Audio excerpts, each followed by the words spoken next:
And buonasera a tutti. Good evening, everybody. It's October 23rd, 2025, just past 6 p.m. Central at 7 p.m. Eastern. Hope everybody's had a good week. Hope everybody enjoyed the week of football, the beginning of basketball, the continuing of the uh, kickoff of hockey. And of course, we had both baseball and football the entire week long. So a lot of different ways to sort of satiate your palate of sports fandom, depending on where you are and depending on what your interests, where your allegiances lie. Anyway, we are excited to get into it tonight. There's been a ton that has rocked the sports world, as there always is. We say it every week, but it always seems to be true. This is episode 89, and I feel like it's been true almost every single one of those weeks that why bother making an agenda on Tuesday? Because there's a whole new one on Thursday evening. So, but we're going to get into it. We had a lot of interesting things happening today, coming out of NBA basketball, crossing all the way over to the Italian mafia, which is an insane way for these things for this to kick off. If you had two uh, organizations I did not expect to be in cahoots going into this evening, that probably would have been one of the more unlikely ones, but c'est la vie. That's how it is with sports and with this show. So we're going to get into that. We're going to talk a little bit. Obviously, we've got World Series Game 1 tomorrow between the Los Angeles Dodgers and the Toronto Blue co-hosts. So we've got everything coming together very excitingly. Both on and off the field, the court, the ice, whatever you want to say. My Pelicans, got to see them live last night. They completely disappointed me in the third quarter, but outside of that, we got to see Jeremiah Fears make his debut. So much to get into, and of course, I'm not going to do the talking all night long. We have both of y'all here, and y'all have a lot to say as well. So appreciate everybody tuning in, and of course, looking forward to seeing that chat flare up. So let's start with the obvious. The NBA this morning, we had, for those who didn't hear or see it, there was a bombshell report that came out that two people, Heat guard Terry Rozier and Trailblazers head coach Chauncey Billups, a former NBA player in his own right, have been placed on immediate leave from their respective teams. This was announced by the NBA this morning. The statement says, quote, "We are in the process of reviewing the federal indictments announced today. Terry Rozier and Chauncey Billups are being placed on immediate leave from their teams, and we will continue to cooperate with the relevant authorities. We take these allegations with the utmost seriousness, and the integrity of our game remains our top priority." Now, whether Adam Silver or Mark Tatum or ChatGPT wrote that is anybody's guess. But again, so this obviously has been an ongoing thing over the last couple years. We've had, players across multiple different sports get, dinged for gambling, get dinged for, whether it was betting on their own sport, betting on their own team, betting in a different sport. Don't remember any of these, including the Italian mafia. That was a bit of a new wrinkle with this one. So I'll just start off with this question, because one of the first things that everybody seems to bring up whenever a new player is alleged to have gambled or, gets placed on leave for it or whatever. Do you think that there's enough of a line being drawn between these leagues advertising for these companies and working with these companies like FanDuel, like DraftKings, like I know there's a third one that I'm forgetting. But do you think that there's enough being done to draw a line in the sand to make it clear that, look, these are for the fans? There's a difference between us, working with companies for fan engagement and for players to be actively involved with them during the season while games are ongoing, because it seems like some people think that the lines are being too blurred, or that the leagues are kind of being a little bit hypocritical by pocketing from it in one sense, but also not letting players be involved. And then you've got people and this is the side that I come down on, where it's when you sign up for a job, there's always going to be things that the general public is allowed to do that you are not.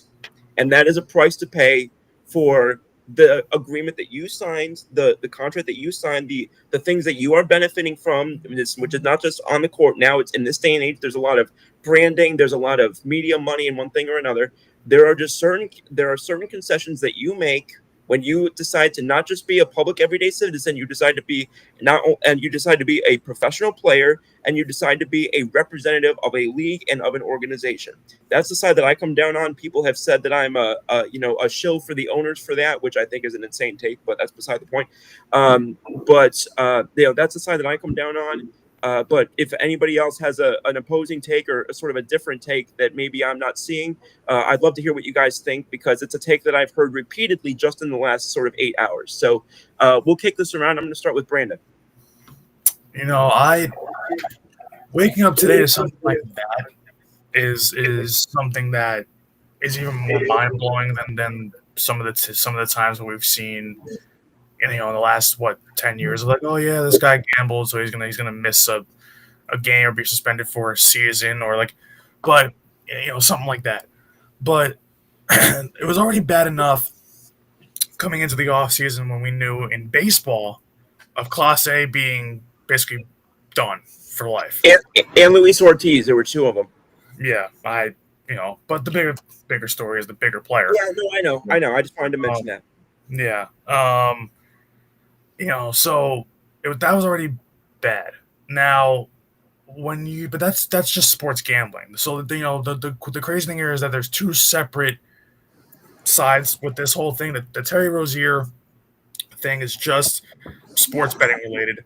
Chauncey Billups is like, it's sports betting, but it's also illegal gambling activities, basically organized crime activities with the mafia.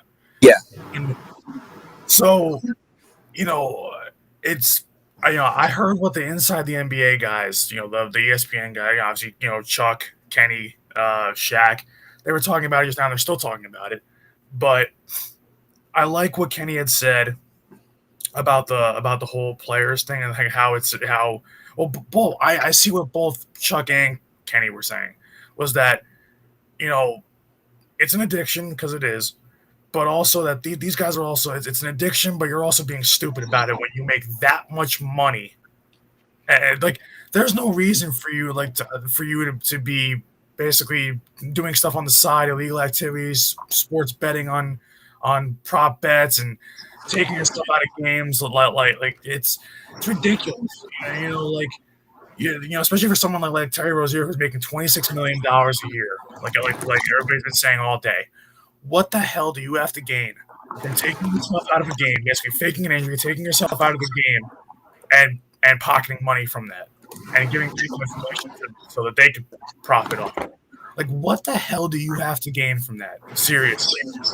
And then, the Chauncey Billups thing, I mean, that's just completely damning. That's a whole, like, the FBI is not even focused on more so on the Terry Rozier thing. They're focused on the Chauncey Billups thing, because that's got to do with actual organized crime. Yeah. But I think I'm with you, Scoop, where it's like I come down on the players, where it's like, when you, just like you said, when you are part of an organization, especially a big organization, really any workplace, no matter how big or small, in your contract, there's things you can and cannot do. I never liked the idea of legalizing sports betting like widespread when they announced that. Was it maybe 10 years ago, 10 years ago, however long ago it was? I never liked that idea, because that was a slippery slope.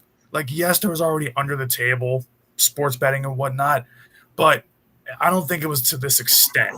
How, not for nothing, but like, just from a pure monetization standpoint, it's also just ruined the sport in terms of, like, we got to see these damn ads every 5 seconds. They stop play every so often to show them. Like, did you see the last couple of days, they literally will keep the game going, and before they they won't even cut to a commercial break. They'll just split screen the ad with the game. I'm like, yeah, like what are we doing here? It's like, you guys get enough revenue as is. You shouldn't be split screening the game. But it's become so bad that I'm just like at some point, where does it end? Where do we put this crap to an end? Because it's becoming sports are like people are already saying sports is fixed, sports is fixed, sports is fixed. This doesn't help it. It doesn't. And and listen, not everybody does it, but I am pretty sure it's more than just these two guys getting popped. We also saw the other guy, Damon Jones, the former former I NBA was player.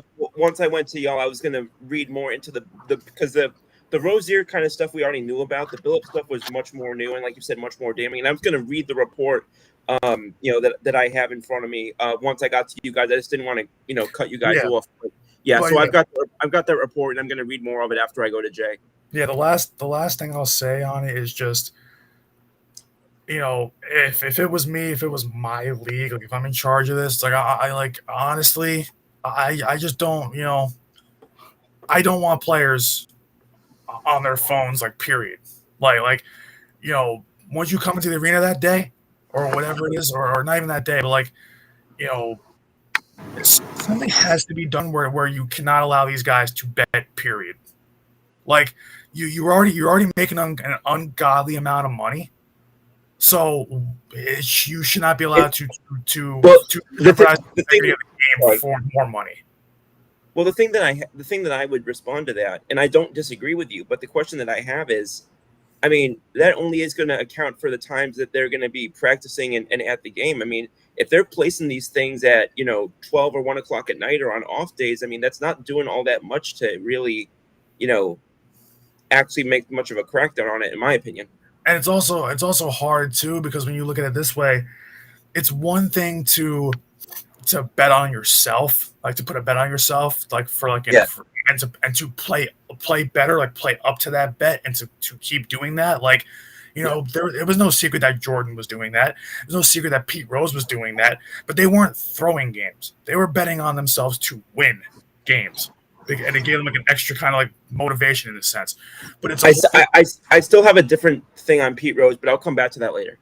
But it's a whole different thing to bet the other side of it, where you are purposely sabotaging your team, you're sabotaging your career, you're sabotaging the franchise as a whole of the league. Like, to me, like that's why it's tough, because it's two different sides of already a hot button issue, and then that issue is already a problem in a bigger league, and a bigger, like, there's so many levels to it that I don't know where it's going to end. But at the same time, just something has to be done, because it's becoming too much of a problem now. Now it's becoming widespread, and it's like a wildfire. The second that match hits the tree, if there's nearby trees, it's gonna go boom, boom, boom, boom, boom, and everything's gonna get lit on fire. Absolutely. And it kind of feels like this is kind of the, like what steroids was 20, 30 years ago. It kind of feels like this is sort of where it's like, it's so easily connected to such fundamental aspects of culture, where it's, it can kick off very easily. And I'm going to go to Jay in a second. I just have to unfortunately share something, because we kind of alluded to baseball real quick, and I just want to mention this because it came up right as we were kicking off the show. But the Dodgers are going to be without one of their most important players to begin the World Series. Pitcher Alex Vezela is going to be, pardon? Vesia, sorry. Is going to be away from the team indefinitely, as he and his wife deal with what is being termed an intense personal family matter. So hope everything's okay with the Vesia family. And but I just wanted to mention that because that came up real quick. But I'm guessing a lot of people who are rooting for the Dodgers, I imagine, will only have even more reason to do so now. So hope everything's okay with them, and hopefully to have some positive updates on that at some point. But Brandon, I agree with a lot of what you said in terms of it. Like you said, the wildfire analogy, I think was really apt for the situation. And the one thing I will respond to about the Pete Rose, and then I'm going to let Jay take it and run, is just the one difference I see there is, and I did originally agree with the fact where it's like, well, he was betting on his team to win. What's the difference there? The one issue that I will still see that, or say that I see there, is if you're managing you can manage certain ways. Like, obviously you want to win every single game, But there are some times where you will manage differently if you're so hell-bent on winning this one game, as opposed to thinking about the next couple of days. Like, let's say you've got 6 games in a row without a rest day, or let's say you're playing 12 of the next 13. Like, in terms of like pitching management, and I know that bullpen management was not as much of a thing then as it is now, but it just, and again, I'm a very Devils advocate guy, even though I'm not a New Jersey Devils fan. And I'm just, congrats to you guys on the win, by the way. One of, I think, 6 in a row now. But yeah, it just, I'm not I do sometimes have that back in the back of my mind still. And again, that's not to do anything to delegitimize Pete Rose, accomplishments on the field. But, I'm not 100% sure that what in the world? I'm not 100% sure that he's entirely absolvable just on that one. Anyway, Jay, I'm going to let you just kind of take it and run because I've held you off long enough. Yes. So it's to me, like, the whole scenario is I compare it a lot to the stock market. I mean, everybody's allowed to trade, and the one thing that undercuts the stock market is insider trading and securities fraud. And that's what we're dealing with here, the practical part of insider trading and securities fraud. And this isn't really new. I mean, the first thing I saw about when I saw the indictments come down was, well, this is something fresh out of the 1980s, 1990s. We're going back to the Soprano era days, because when's the last time you really saw the Genovese, the Bonanno family, and any of those caught up in a major indictment like that? Much like the gambling. I thought those days were over when we got FanDuel and DraftKings. It certainly undercut those days. But remember, we got to keep in mind that this has been going on since the era of the Black Sox scandal. Yeah, and there have been degrees of it. Like Shoeless Joe, still, and Pete Rose, still in my opinion, deserve to go to the Hall of Fame. Chauncey Billups, it doesn't make sense. The overall thing is that it does not make any sense to me. And for Brandon, it's for the same reasons that you're talking about. These guys make millions.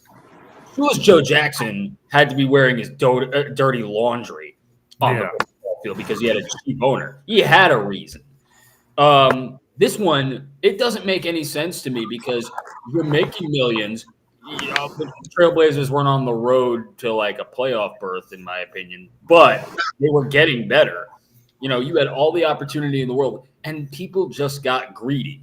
I keep saying that, it's we can try and place a lot of regulation on this. Like, I mean, I'm a guy who's got zero tolerance for white collar crime in and of itself. Like, insider traders and security fraudsters need to be treated as seriously as drug dealers to me. Obviously, not with the same sentencing guidelines, but at the same time, you're manipulating the market. Same goes for sports betting. I can't, though, see saying legislating a hard outlaw of sports betting being more beneficial to the process. I think we would just go back to the bad old days and it would just go underground. That being said, there does need to be a tougher enforcement. Now, I don't know what that's going to look like, and I've thought about it a lot today. I don't know what that's going to look like for the sports. It needs to absolutely get done because I fear that it is more pervasive than what we've heard. We're definitely going to be hearing more of this probably in the baseball off season, especially with Cleveland. So it needs to be policed a lot more. I just can't see an outright ban being the solution to the problem. But it is so surreal and stupid on the part of everybody involved today. I mean, listen. This is like my true crime documentary obsession. I will read through an entire indictment like this because I used to be obsessed with things like this. I wanted to do white collar. My best class in law school was white collar crime, and this is a mix of blue and white collar crime. I'll give you an example. It was like to the point where had a public corruption fact pattern that I can present on. And when my professor comes to the podium and says, "All right, does anybody else from Jay's group want to present?" I remember that. I acted like Garrett Cole when they tried to take him out in that 1-0 game in Houston. I remember that story. That was or who was it most recently? Was it Cam Schlittler that didn't want to come out of Scherzer? It was Scherzer. No, in a New York game. Oh, it might have been Schlittler, yeah. Anyway, and that's another thing, man. It's like it's really sad because the betting culture right now and the players who decide to get greedy and get into it undercut hard workers like Cam Schlittler and Max Scherzer and all those guys. You're pitching hard out, and we could be edging into a situation where people are throwing games. And I got to give a shout out to my mom. Sorry, go ahead. And I got to give a shout out to my mom because she called this a long time ago. She used to say back in the day when we went before sports gambling was legal. She used to think that all the Mets players were throwing games. Now I understand that when it comes to the competency of the Mets, if you never win anything, it's pretty easy to. Well, yeah, it's like them throwing games and playing legitimate baseball is near to indistinguishable. But I gotta say that one, long run, she was absolutely right. I wish there were a perfect situation where you could police all behavior. Yeah. You can't. And I say this as somebody who still, has a little conspiratorial belief about the Shohei Ohtani and Ippei situation. Yep. Oh, for the love of God. Listen, dude, I can't prove it, and I'm going to leave it there. But I mean, I'm just not gonna get into that only because I will spend the next 38 minutes of this show just on that, and I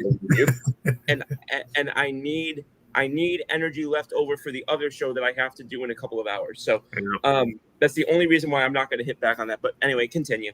But yeah, it's a really sad state of affairs, and it's not your average Joe going to laying off on bookies like Fat Rob. It's like It's like guys who make millions of dollars. Taking advantage of an already privileged situation, which is why I compare it to insider trading. I mean, understandable. I think that's amazing. What more do you need to gain, honestly, from this? Brandon, I agree with you on the advertising culture. I don't need to see, listen, if it's mid-pitch, I get it. But I don't need to see a 15-second split screen. Yeah. Although some of them. When I saw that pissed me off so much, especially in a league where we just had the commissioner make a tone-deaf ass comment 2 or 3 weeks ago, basically saying, fans can just watch the highlights now, and one thing or another. I literally, I'm sorry, there's no other way to say it. I listened to that. I was like, go for yourself. I'm sorry. It literally happened during a timeout of a hockey game. They put up an ad. I was like, are you serious? It's like a 15-second timeout. Yeah, or when there's a challenge on the field. It was during a 15-second timeout, but it was when I was watching. I think it was the Pelicans game. Yeah, and when there's a challenge on the field, sometimes I want to hear the ruling on the field and why it's done, even though the mic 70%. Or sometimes there's got people mic'd up, and you can hear at least a little bit of the conversation before they even make the ruling. Yeah, I mean, it's not. Listen, again, I'm glad we are taking sports betting from being underground. As am I. I'm glad we're not enforcing a lot of, draconian and, ultimately irrelevant, silly little rules around it. It's just that, crime, it will always be with us as a society, both in the streets and in the suites. And right now, we got a mix of both. Can't really legislate away human behavior. You absolutely need to punish this sort of human behavior because what are we doing? Right. What are we doing? Right. Now, just real quick, just because we keep kind of speaking about it generally, and I just want to get a little bit or give a little more clarity as to the situation. So according to NBC News, the law enforcement officials, 31 people were taken into custody in connection to a scheme to rig illegal poker games that were backed by several New York crime families. Prosecutors have alleged that recognizable figures like Chauncey Billups were used to lure in victims who were not aware that everyone else involved in the games was in on the scam. Once the game, this is a quote from, where's the, it just says the name Nocella. I can't tell who that is from reading this. He's the U.S. attorney for the Eastern District. He's in Brooklyn. Thank you. Once the game was underway, the defendants fleeced the victims out of tens or hundreds of thousands of dollars per game, said Nocella, who went on to explain that technology like hidden cameras, okay, so we got Houston 2.0 here, special contact lenses and eyeglasses, and an X-ray table that could read cards placed face down was used as part of this scheme. Okay, I apologize. This makes Houston look like child's play at this point. That's a lot. Yeah. Real quick, I want to get to Kenny's message, even though I'm gonna need I've been trying to figure out what World War One. Kenny's dumpster. World War One. Did you say I'm wearing a Knicks jersey? What's up, fellas? E-Job is billion law and K. That definitely says something about K and K being a blast. Let's go, Jay. Wear that Knicks jersey with pride, baby. Kenny, can you please rewrite literally the first half of that because I am so confused. No, rewrite all of it. This isn't a Knicks jersey. Yeah, Sixers. It's Will Chamberlain's 76ers jersey. Yeah. And I feel like I should be offended.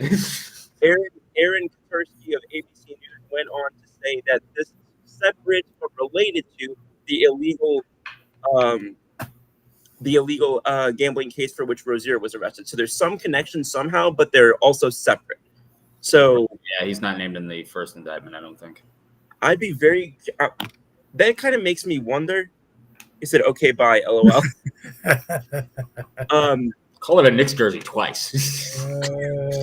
It's okay. He's like he said, he's at work, so he's obviously got a lot going on Thursday nights. I know, so I understand for sure. But anyway, Mulligan, yeah.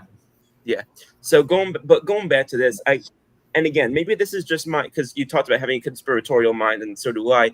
I kind of wonder, does this have anything? I wonder if there's anywhere where this and the Clase Ortiz situation, I kind of wonder if there's any sort of a link there because I don't know.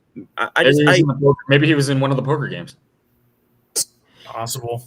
I have no chain of causality or any causal link off of which to go, but I mean, it always seems like whenever one of these things is going on, it always just seems like we keep hearing about associated things that all end up being interlinked somehow. And the fact that one of the 5 families was involved is just three of them. 3 of the 5 families were involved. Mm-hmm. And so 3 of the biggest ones, the Genevieve. Well, that's what I'm saying. The 5 families are considered like the 5, like the main, like. Yeah, only two sat this one out apparently. Yeah, apparently. But it's just that was just astonishing to me. So to talk a little bit about what this means on the court, even though that seems to be the least of anybody's concerns right now. Tiago Splitter, former NBA player, is taking over, at least in the interim. My guess is that it ends up being more than that, for the Portland Trail Blazers at head coach, which makes me feel extremely old because I watched most of Tiago Splitter's career on the court. Yeah. We're in that time of our lives where everybody that we used to watch is now getting coaching jobs. We just saw Kurt Suzuki, get the Anaheim job, which I'm going to talk about in a minute, because that came with a whole other sense of came out with a whole other set of details that I want to get into. That just I read this the article that I read. I'll just preview it by saying this. There are only 3 organizations that I would believe in professional sports would have an article written about them like this, and the Angels are one of them. Great job on K&K last night. Thank you. And he said, I respect the Sixers. Look like Knicks colors far away. I ain't going to lie. I have a Knicks jersey, and that does look like a Knicks jersey from far away. Especially I could sort of see it. I could sort of see it. Yeah. Especially when the letters are only half showing. No, and I'm messing around, Kenny. I didn't take it. Yeah. But I have a Derrick Rose Knicks jersey somewhere, and from the first time I ever went to Madison Square Garden, anytime I go to a new stadium, I typically get a jersey or a shirt just as like a souvenir type of thing. And the one that I went for there was Derrick Rose because I've always been a fan of Derrick Rose. I'll never give up my Vince Carter swing, man. My New Jersey Nets Vince Carter swing, man. That thing is clean. I tried to get a delivery yesterday, same day, for of a shirt for the Pelicans opener, but the two options that I had were Zion, and I can't bring myself to do that just yet. And the only other one I had was Jose Alvarado, which while I like Alvarado, I was looking more for like either Herb Jones is my favorite player. Was looking for maybe like an Yves Missi, the one of the young guys, or the rookie Jeremiah Fears. I was kind of looking for one of those guys, but we'll see. It's a long season. Anyway, so the Angels, as we pivot now. So the Angels, in the last 6 or so days since we got this taken care, or since we got our last show up, hired Kurt Suzuki, longtime MLB catcher. It's another catcher, as we've seen plenty of these guys do in recent years. A lot of former catchers have been getting new jobs as managers. There's this, the old saying that they're kind of the managers in waiting. They are expected, according to The Athletic, to have an entirely new coaching staff under Kurt Suzuki, which makes a lot of sense. But there was a lot of surprise that this job didn't go to Albert Pujols. So I guess the question that I'll start with here is, were you surprised that this job didn't go to Pujols? And do you think Pujols can or should still get one of the other 7-ish jobs that remain available this offseason? I'll go reverse order since I have not given Jay enough time, I don't think, to speak. Jay, go ahead. I'm not surprised that Albert Pujols didn't get the Angels jobs. And for one reason and one reason only. Angels aren't really good at making good decisions. They're just not. I honestly was batting for Torrey Hunter to actually. As was I. I'm a huge Torrey Hunter fan. I really love Torrey Hunter. I think he was great in the Detroit clubhouse. He's also the only guy I know who can fearlessly pick up Jim Leland in celebration while he's in tears of joy. Yeah. I thought that was hilarious. But I really thought that if they got someone like a Torrey Hunter, it would actually change the mood in the clubhouse, and it would bring kind of a winning mentality. He should be in the Hall of Fame. Absolutely. I agree with you. He's I think one of the most underrated players of our generation. Oh, without a doubt. And I really wish And that was and you were just talking about his time in Detroit. He arguably was a better player in Minnesota. Yeah, he was. And I go on my recency, but themselves. I'll just mention this. Minnesota also, in their own right, needs a manager this offseason. So I would say look for him to get potentially that job. Yeah, that would be good for Minnesota, honestly. And probably not great for us, but my thing is, nobody's entitled to help us when we can't even help ourselves. No, we very, very true. Very true. The Suzuki hiring isn't terrible. Jury's out on how his managerial prowess will be. I think catchers tend to make really good managers, so there's the plus there. So that's why I'm giving him the benefit of the doubt, and I'm not saying that this is a terrible hire. No. So we're going to see where that goes. And obviously, the Angels are a bit of ways from making a push, even though sometimes I feel like they aren't. Like they could put more effort into what they're doing, but we'll see. That's an off-season conversation. Now to Pujols. You're going to call me crazy. It's just based on vibes why I don't think Albert Pujols should take another managerial position. I have this thing about Hall of Famers or potential Hall of Famers. Excuse me, sorry. It's the same reason why I don't want to have Pedro Martinez be a pitching coach. There's something about Hall of Famers that is valuable Mhm. to the overall, dynamic of the sport. It's just that what made a Pujols great, what made a Pedro Yeah. Martinez great, what makes like a David, a non-Hall of Famer, David Cohn, should be Hall of Famer, great, is that they have their own mindset and they have unlocked something that no one else can or ever will. Yeah. And my feeling behind that is there is a bit of a, for lack of a better expression, a perfectionism that exists there, and that doesn't always translate well into managing other people.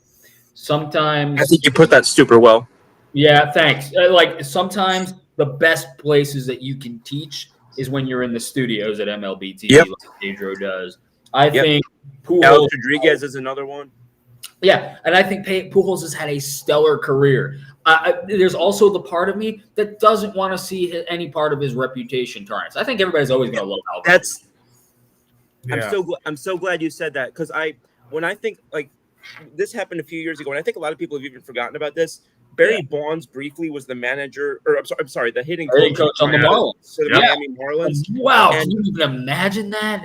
and I don't think it sullied his reputation at all. I think his reputation already had taken as much damage as it was ever going to take. And you barely remember it too. Yeah, I think if you were going to dislike him, you already did, and I think if you liked him, that wasn't going to hurt it. And that's kind of how I feel about Kurt Suzuki here. Is if he does a good job, I think it'll reflect well on him. But I think because of the dysfunction and the sort of New York Jetsian, just second fiddle in your own city, can't get out of your own damn way, don't have a... I don't know if I call them the New York Jets, man. The New York Jets has patented incompetence in the way Angels can't even do it. At least the Angels have won this century. Well, yes, I'll agree with that, but at the same time, I mean, I'm sorry, I know a lot of people don't agree with me on this for whatever reason. One player can't get you to greatness, as we've seen. When you have two, I would argue the two greatest talents we've had in modern baseball before Mike Trout got hurt getting out of bed every morning. Yeah.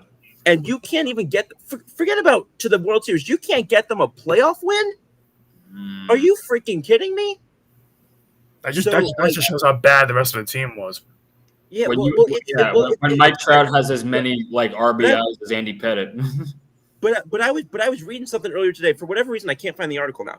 But I was reading something earlier today, and unfortunately, it connected to the trials in the wake of the untimely death of their former pitcher Tyler Skaggs. Yeah. But it was being talked about, and they were talking about the clubhouse atmosphere, and they basically described it as basically more of like a frat party on a daily basis than it was, a clubhouse. They talked about, these sort of juvenile pranks that were being played, and I don't mean pranks as like what Pedro Martinez and Manny Ramirez would do with like the food and all that. I don't mean that.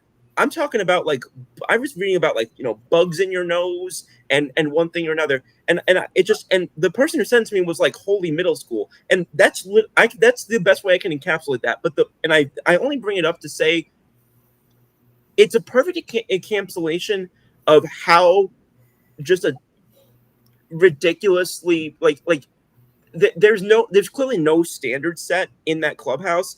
And as much as I love Pujols, and as much as I think that in terms of a leader, I think he's fantastic, and I think he can be a great leader as a non-player somewhere in baseball.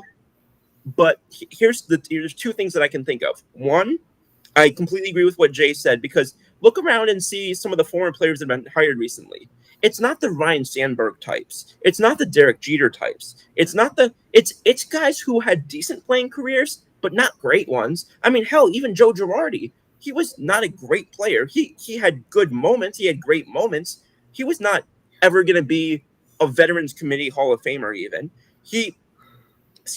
I mean, Stephen Vogt, the last couple of years, I really liked him as a player when he was playing. I never thought he was going to Cooperstown. And it's quite interesting to me how some of these guys, in fact, even in football, what do they say? They say sometimes the best offensive coaches are backup quarterbacks, I think is how that goes, or third string something quarterbacks. like that. Yeah, The guys who were holding the clipboard and not on the field. I mean, shucks. I mean, we remember Doug Peterson. I mean, that's basically what he was. He was basically a career journeyman quarterback. Anyway, I'm going to get to some of these comments real quick.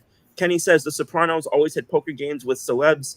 One had LT, one had Frank Sinatra Jr. There were others, but that was pretty funny. Yeah. Pujols should get some experience as a bench coach or hitting coach first. I don't disagree with you. It's an undersell for him. I don't disagree with you. However, I will say this. We are seeing more and more in this day and age in baseball and otherwise. That's just not a thing. Yeah. You know, it's not a climb the ladder type of atmosphere anymore. Shucks, we just saw 3 days ago the San Francisco Giants, Buster Posey himself, you know, who was, you know, once thought of as a potential future manager, hires a manager with no coaching experience in Major League Baseball out of Tennessee in Tony Vitello, and which I think could end up being a really interesting hire. But it kind of was like it kind of reminded me of what we thought about with the Aaron Boone hire 8 years ago. Yeah. You know, just in terms of like, wow, a really interesting baseball background, but no major league coaching experience. How's this going to turn out? It kind of feels like the West Coast Aaron Boone situation. And excuse me, he says the Angels do not value pitching. In my opinion, that is why they are bad. I think the Angels sometimes are bad because they look at, I think sometimes, and I'm not saying this in an analytical sense, but I think sometimes they look at dealing and trading and such as such a science, and they don't realize that it can also be an art, pun intended entirely. With Mr. Art Moreno up there. I know that jokes are better when you don't have to explain them, but anyway, so this whole thing, like I go back and Kenny's very right, because I think back 10 years ago when they had guys like Ernesto Frieri and whatnot closing out games, their bullpen's been bad for as long as I can think. Yeah. I mean, every year, I mean, you know, it's like there was one time where there was an ongoing, you know, joke for a period of time, death, taxes, and the Angels having a bad bullpen. You know, and you kind of never felt like you were out of a game with Anaheim, because even if Shohei shut you down, he was only pitching for usually 7 innings max. And even if, excuse me, Trout, you know, got you for 5 RBI and 3 home runs. I mean, it's kind of the hitting version of what we used to say about Jacob deGrom. You know, Trout goes for 3 home runs and 6 RBIs as the Angels lose 10-6. You know, so, but there's, but since I mentioned him, I will ask that. What were your thoughts on the Tony Vitello? I'm not going to ask a more specific question. That what were your thoughts on Tony Vitello to the Giants? Do you like the hire? You know, and I'll just kind of leave it open ended rather than asking a more direct question, because I really want to get your sort of authentic thoughts on this. Brandon. Honestly, I mean, it's kind of unprecedented, right? Because I mean, like Pat Murphy kind of did it that way, but he still kind of climbed the ladder. Whereas, you know, this is going straight from college straight to a managerial position in the MLB. It's unprecedented, really. And it's a big swing, it's a big step, and you know, in the NFL it's a little bit different.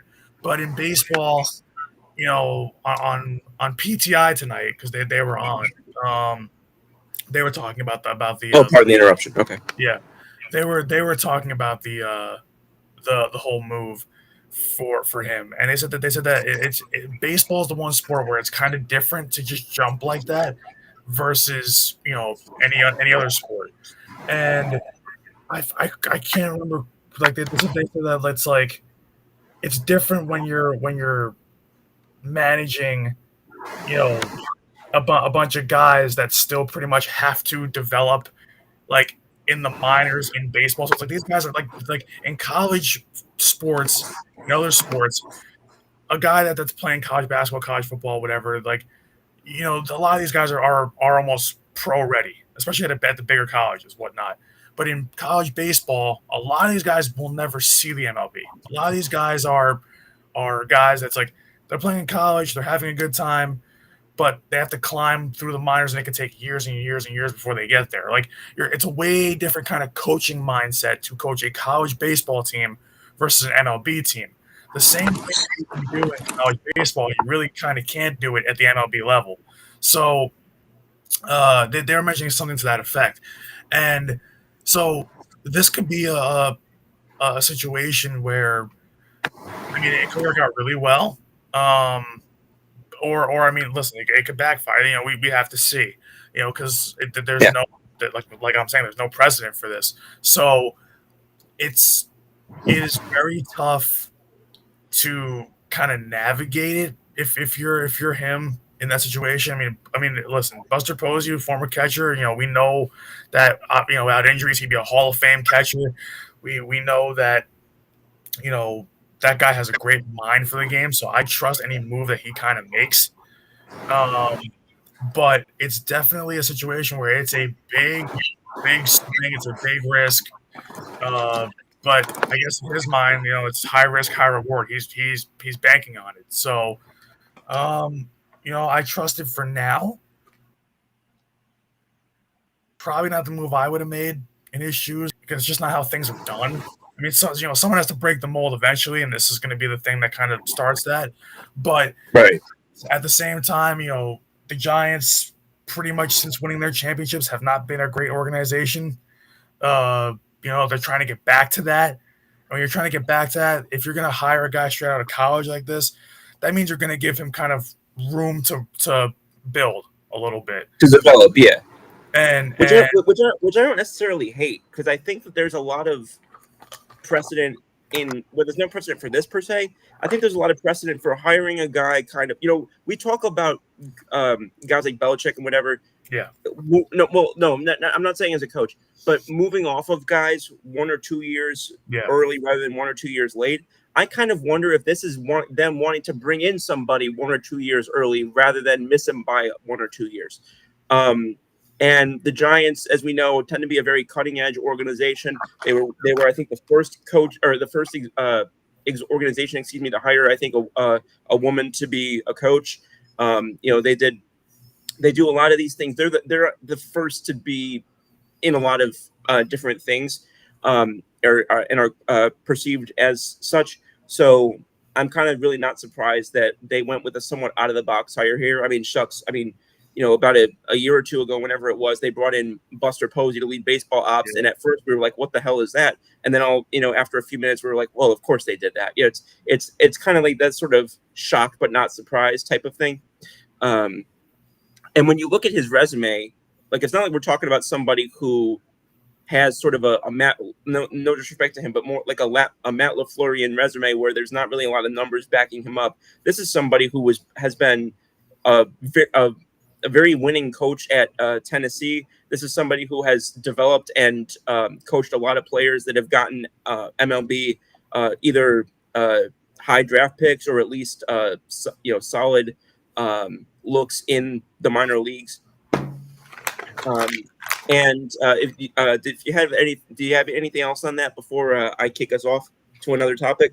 Because I think that was a great segue into, I talked about the first woman head coach. I think that was a great segue to something that Jay and I and Brandon, all of us, but particularly Jay and I, have spoken about quite a bit the last couple of weeks. There was the shocking revelation out of the WNBA a couple weeks ago that recent champion New York Liberty coach Sandy Brondello was being let go. And they actually, ironically, kind of framed that as, wanting to be proactive rather than reactive, sort of similar to what I just mentioned about the Giants. And sure enough, we expected her to get back on her feet in a new role quickly. She got a lot of interest and a lot of calls from pretty much every team that had a vacancy. There was a lot of connections between her and the Dallas Wings for a little while, but it ends up being one of the new WNBA organizations and expansion organizations starting next year, the Toronto Tempo, which gets more fun to say every time you do it. The Toronto Tempo are bringing her on as their first coach in their new history. I guess I'll ask this, Jay. I'll start with you because I know that you know much more about the Liberty than I think. I personally, definitely more than I do. I know a decent amount, but I think so. With that, and having a couple of friends of mine who actually work for the New York Liberty, do you like the fit? with her now going to Toronto, do you think that she's a good fit for an expansion franchise? Did you expect her to go to somewhere that was kind of more maybe on the brink of being a championship contender? Yeah, I thought she was going to go out west, honestly. But I knew any team that was going to get her was going to be a huge beneficiary of her. And Toronto's lucky to have her. I think for an expansion franchise, yeah, she's going to take Toronto places, and I think she's going to take Toronto places a lot faster than anybody is going to anticipate, or was going to anticipate. Yeah. Which highlights, and I'll just keep it brief on this, what a huge blunder by the New York Liberty organization. Yep. What a disgrace. I mean, Joseph Tsai, what are you doing? Why are you just antithetical to the sport? What is the I sit here weeks later wondering why you would hire the only coach who has ever delivered you a championship just because of a first-round exit. We're not talking about she's had a losing record. We're not talking about that, they've come to the brink and she has won us the first championship in history. And you discard her after a first round. Has Joseph Tsai ever heard of a hangover of a championship? It happens. What are we doing? So when Toronto finally is standing in the position that the New York Liberty should be standing in,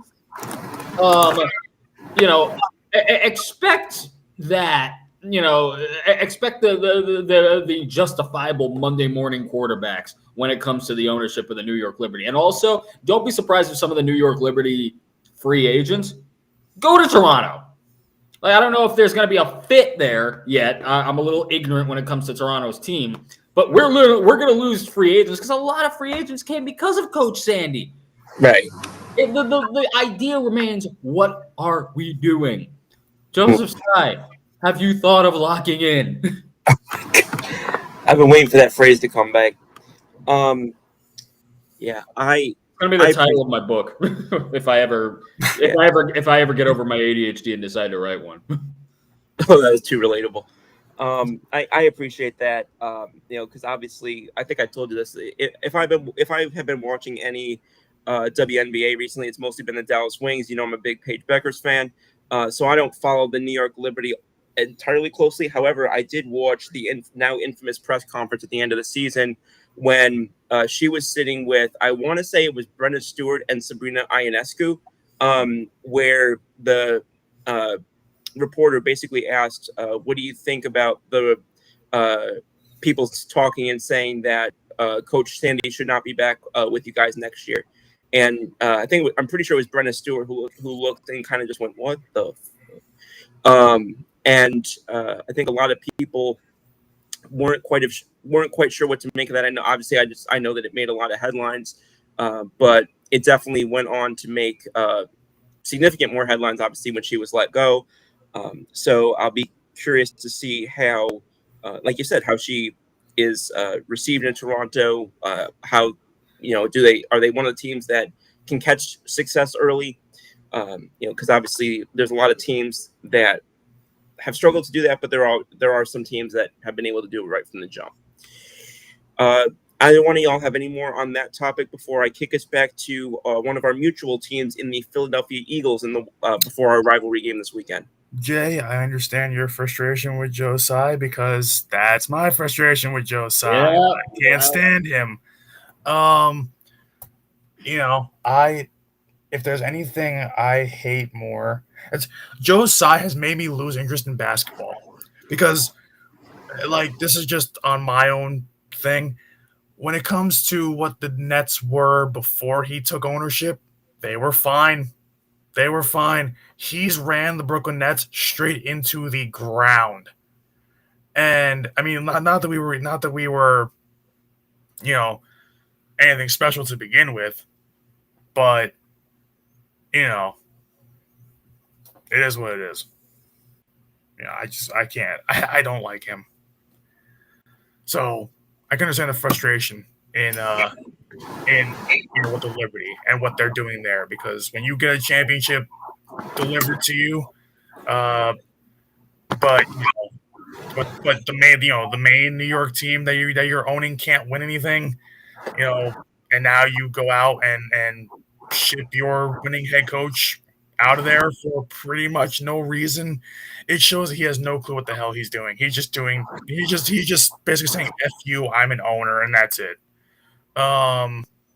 Remind me, because I can't remember. He was either co-owner or minority owner of the Nets until recently, right? What was the, and I, as a former Nets fan, I should remember this, but what was the name of their like actual owner for a while? That was the Russian guy, right? Yeah, Mikhail Prokhorov. Yep, Mikhail Prokhorov, right? And why did he sell to Josiah? I don't even remember what it was, but I mean, but literally, like the second that side took over, he just completely just changed the entire dynamic of the team, and then from that point on has run it straight into the ground. So because the last time I was happy as a Nets fan, or at least remotely happy, was before he owned the team. So, I don't expect anything less. I don't expect him to magically be a great owner after being such a crap owner of two New York franchises for this long. Like it's not even that long of a time, but he's done so much, I would think, almost irreparable damage to both franchises that I pray to God I can't wait to see the day he sells the team to someone else. Yeah, the Liberty won in spite of him, not because of him. Yeah, he's easily one of the worst owners in sports, period. Like Jeffrey Lurie of basketball. I know I'm dating myself there, but yeah. Well, it took me a second because I thought you said Jeffrey Lurie, and I was very confused. Then I realized you said Lurie with the former. No. And sometimes I get confused. I have to double take when I hear Lurie's name too. I'm just like, yeah, it's honestly one of them got to change their name because. I know. I knew what Jay. The failed Marlins owner has to change his name. Lurie ain't doing nothing. It's a disservice. It's a disservice that we get. I'm about to say, don't call our glorious king a crap owner. No, for real.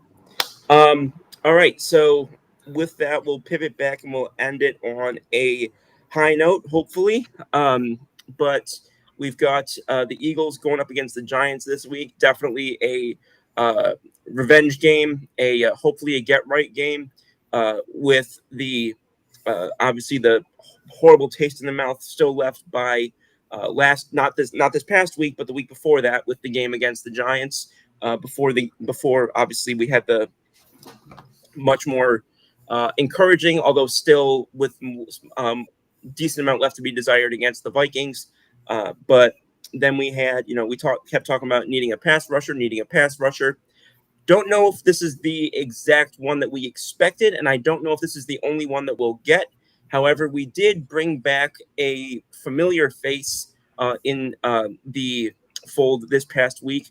The unretirement of Brandon Graham, which had been kind of believed that was a possibility for a while after his comments saying that he was 90% retired.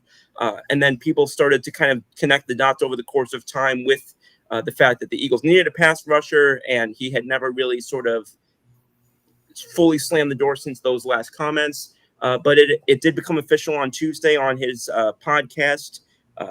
And he's back. He's been working out the last few weeks in anticipation of this. So this is clearly not something where it was just, a one-off call this past weekend. So Brandon, 1 to 5, not just how excited are you as a fan, but how impactful do you think that this is going to be for the Eagles? And give me one name in the wake or in the leading up to the trade deadline that you want to see us go after having gotten Brandon Graham. So there's two sides of it for me. As a fan, it's a 5. BG is an Eagles legend, 2 Super Bowls to his credit. His whole tenure was spent in Philadelphia. There's not a single, bad thing anyone has to say about BG. There's not a single bad thing anyone could say about BG. And then obviously, as someone who shares the same first name as him, I love him even more.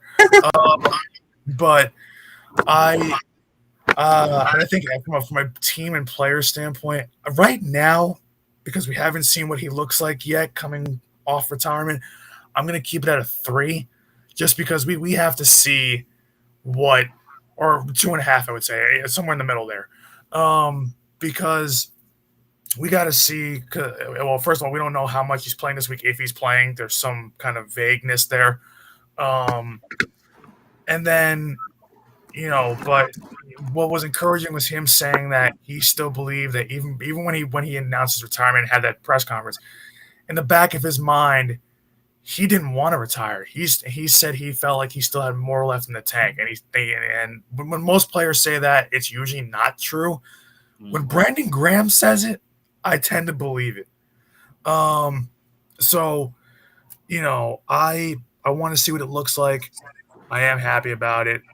I think it's gonna, if nothing else, his presence alone on that defensive line, even if he doesn't get home to the quarterback, just him being out there and him, with the mind games and the trash talk and all that stuff, it's gonna be a big advantage. Like people don't realize that, on the field is one thing, and he's gonna trash talk and whatever, but he's missed in that locker room.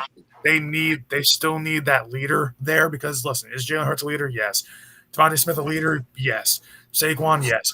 But these guys are all under the age of 30. Brandon Graham is the adult, is the man in that room that they missed. So, Lane Johnson is there, yes. But Lane Johnson's never been a vocal leader. Brandon Graham absolutely is a vocal leader. So there's a lot to like there. I'm happy BG's back. He doesn't really have to get too much into game shape, because he knows the defense. He played in Fangio's defense last year, so he knows exactly what the defense is. So it's just a matter of him getting, I guess, ramped up, for use of a better term, for lack of a better term, I should say. And we'll see what happens. But I love that BG's in Philadelphia again. Because that D-line sorely needs it, especially, you get him back this week, maybe he plays a couple snaps, but that could be enough to disrupt the game. And then you go into the bye week, and the week after you get Nolan Smith back, and you get Brandon Graham basically starting on the other side. Your defensive line looks pretty damn good again. So I'm excited to see, what happens this week, if they can finish the job, if they can, put the whole chatter with the Giants running their mouth from last place in the division, put that to bed, and then we move forward and we come up with bye week healthy, stronger, and and more relaxed, but also more prepared, coming off a fresh start pretty much after the bye. I think you covered a lot of great points there. I think that's a fair kind of assessment. 5 being as a fan, 3 being from a football standpoint. I'm not going to talk over. I'll go last. Jake, go right ahead. And also, my screen's gonna go dark for a moment, but I will be right back. So, Jake, take it away. I'm right there with you, Brandon. I'm definitely at a 5 on Brandon Graham, on your namesake. I really, I'm happy to have him back. Now, I was a little divided on bringing him back, because he went out on such a good high. And every fan, I think, is going to say this. He went out on such a good high. And I've never been a fan of sports unretirement. Yeah. Tom Brady being one of them, of course. You can go back into baseball and, you see Roger Clemens. I think he would have kept a better legacy had he kept it at 2003. But, so on and so forth. I think you're right. He's going to add a much-needed spark plug and leadership to the game. I want to see how good he plays. I'm at a 3 too in real world, that until I see him play. I think, it's funny that I'm like, his first game back is going to be against the Giants, right? Should be, yeah. Yeah, because I remember him going, when Saquon was on the Giants, he's him going toe-to-toe, going like, hey, 2-6. Yeah, you gotta be this, because you know what's up. You feel 5-5 one time. I would love that energy back. We don't have that energy on the field a lot, except maybe with AJ Brown. But AJ Brown on offense, of course. But like, I'm optimistic about it. I still think he does. I believe him when he says he has some stuff left in the tank. Yeah.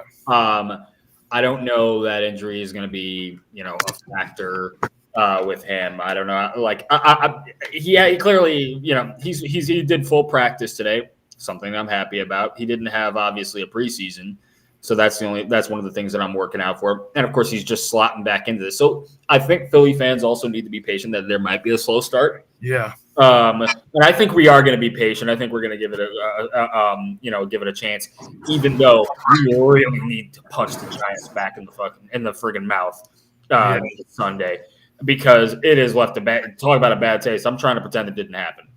Well, if you beat them, you basically kill their season. You end up 4 games ahead of them in the division. So and let's win this game. Let's call it for what it is.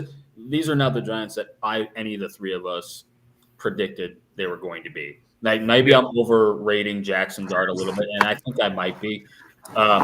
But we can't sleep on him like we used to. That's just the fact. I mean, we shouldn't be sleeping on any opponent. I mean, you need to dominate these games no matter who it is, whether you're facing the Kansas City Chiefs or whether you're facing the Las Vegas Raiders. You need to put belt to behind on them.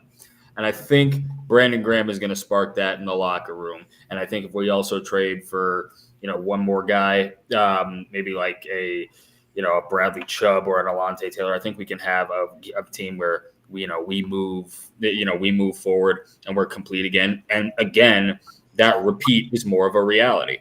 It's just gay. I was just like enjoying so much though winning that I forgot what it was like to lose. And I think not only is Brandon Graham going to keep the team away from that sort of a complacency, he's going to keep the fan base away from that complacency as well. I don't know. This is a guy whose energy just radiates, whether you're at home in your living room or you're on the field playing with him. I hope I meet him one day. You know what's funny? I wasn't even thinking about this because I didn't even answer Scoop's second part of who I want to bring in. Listen, I feel like, Edge could help, but you're getting Nolan Smith back after the bye, and then Brandon Graham is going to be fully ready to go after the bye. Right. So I don't know. Like, I wouldn't bring in like a big name. And corner's still a need. So I would say Tariq Woolen. That's probably my pick.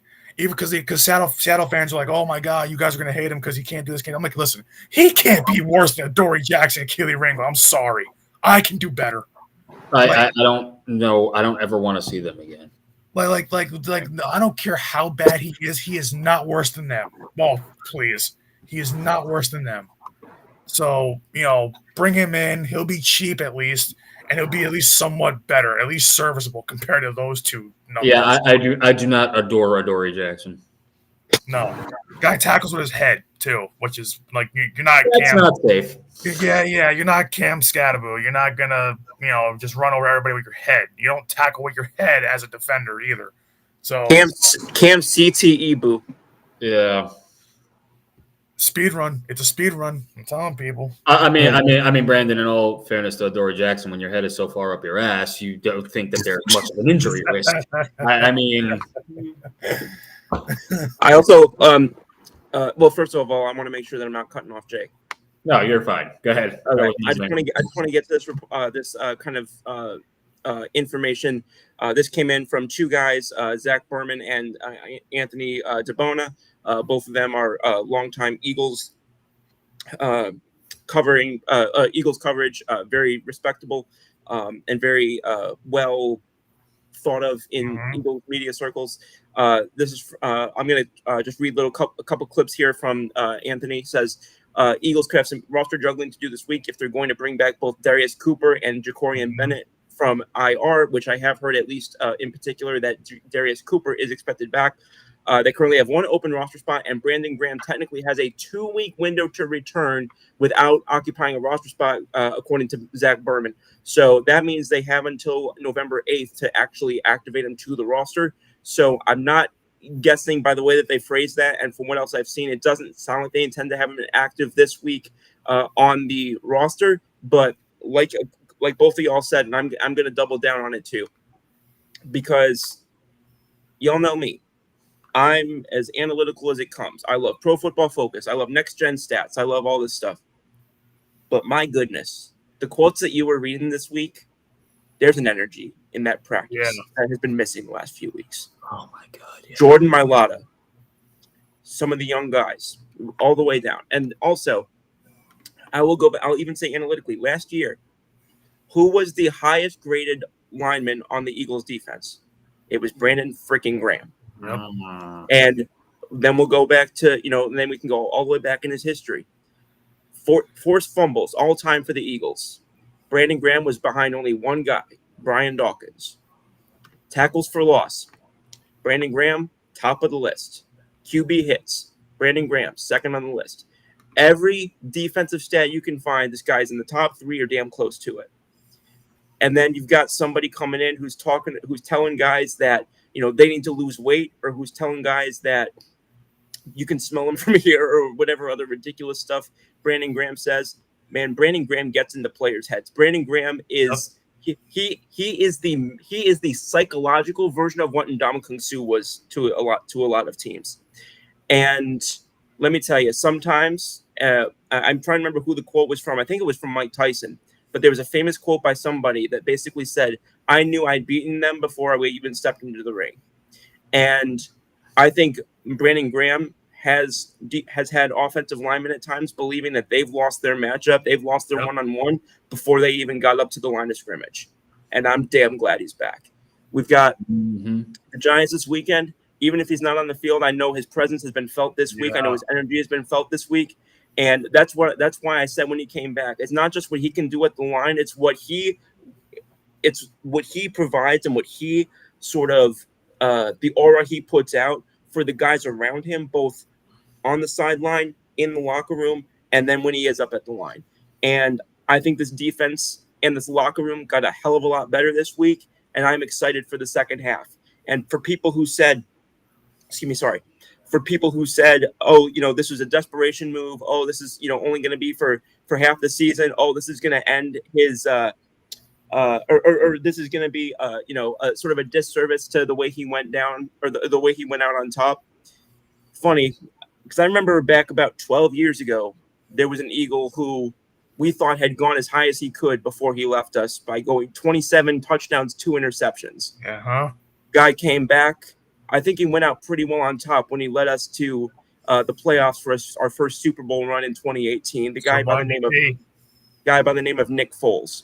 Oh, yeah. So I'm going to give him a chance to come back and maybe mess up his statistical legacy a little bit, because it's going to be a damn good legacy, or damn good for his legacy. Back-to-back Super Bowl rings, baby. Let's go. Brandon Graham, welcome back to Philadelphia. Welcome home, Burrow. And with that being said, we've got TNF about to start in a couple minutes. Appreciate everybody who tuned in tonight. Guys, do you have anything, sort of last things you want to say? I can't think of a better way to end than talking about that, but I don't want to cut you guys off if there's anything else you want to jump in on. Nah, man, we're going to have a good rest of season. I'm glad to have Brandon Graham back. Call me crazy for this. I think he brings the same intensity to this team, almost the same intensity. There's never going to be another Brian Dawkins, but he gives me a lot of B-Dawk vibes. That's why I love him so much. Let's fucking go Birds. Love it, absolutely. And I don't think it's any accident that the only guy ahead of him in several places on the Eagles leaderboards is B-Dawk himself. Yep. And and let me tell you, if you're looking up at one guy on Eagles leaderboards and it's Brian Dawkins, you're in a damn good place in Philadelphia. Oh, hell yeah. All right. Going to our other favorite Brandon, my guy to my right. What you got for us? The namesake. And when you're also passing guys on that list in Eagles history, like let's see, one of the greatest defensive linemen ever play the game, Reggie White. When you are passing guys like that on the list, you're doing something right in Philadelphia.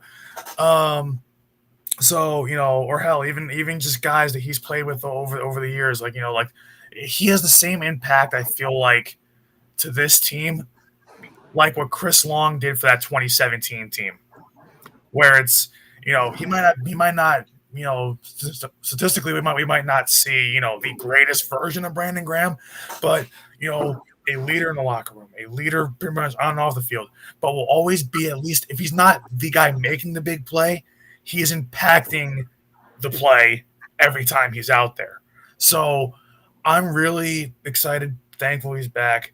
That's a fan standpoint. I want to see it on the field because I definitely, our line needs to listen. We need to make Jackson Dart pay for thinking he could take off and run like he's prime Michael Vick. So one of those guys. And see, this is why I always say it, and people don't. One last thing I'll say about this defense: people underestimated how big it was that Nakobe Dean came back in full last week. Because what did he do last week? I've been telling people don't sleep on Nakobe Dean.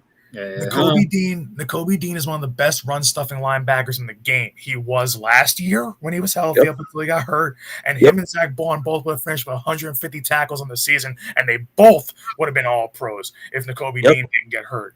So, and then look at what he did last week. That one play where he shot into the backfield like a bullet, and I think blew up Jordan Mason. So, Cam Scatterboo, Jackson Dart, you want to try to hit the hole and try to run through. Guess what's waiting for your ass? Nakobe Dean. Nakobe's ready. Guess what's waiting for your ass? A bit of turf. And appreciate all of that. I mean, we're all fired up. I also want to give a quick shout out.